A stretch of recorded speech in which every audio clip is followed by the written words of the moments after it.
রসুলের উস্তাদ ডাইরেক্ট আল্লাহ সুবহানাল্লাহ।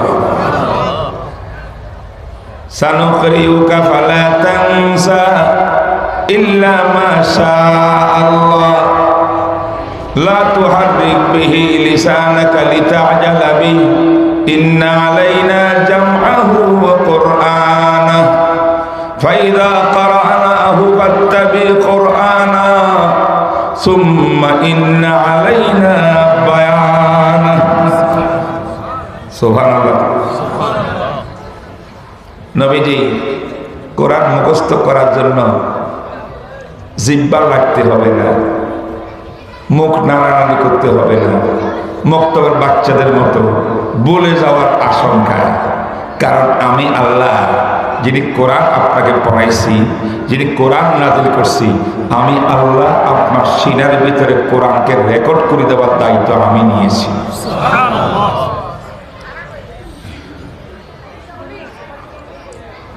অতএব আপনার দায়িত্ব একটাই, আমি আল্লাহ যখন কোরআন পাঠ করি জিবরাইলের মুখ দিয়ে আপনি শুনেন। সুবহানাল্লাহ। পাঠ করি কে? আল্লাহ। রাসূল শুনেন কেমনে? জিবরাইলের জবান দিয়ে। কথা বুঝেন না কেন?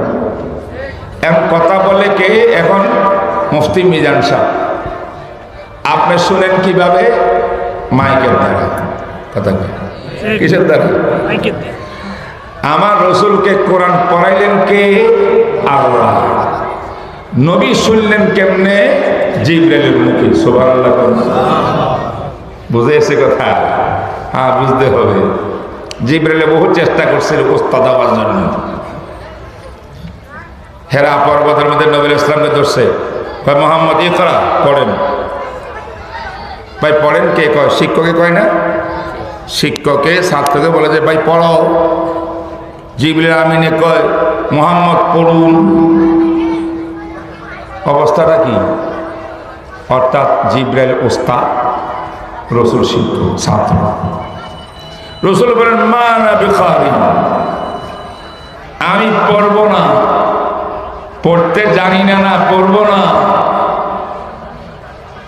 আমি পড়নেওয়ালা নই। 40 বছর 6 মাস 40.5 বছর জীবন কাটাই দিছি, কোন গায়ুল্লার কাছে এক শব্দ পড়ি নাই। আজকে তোমার কাছে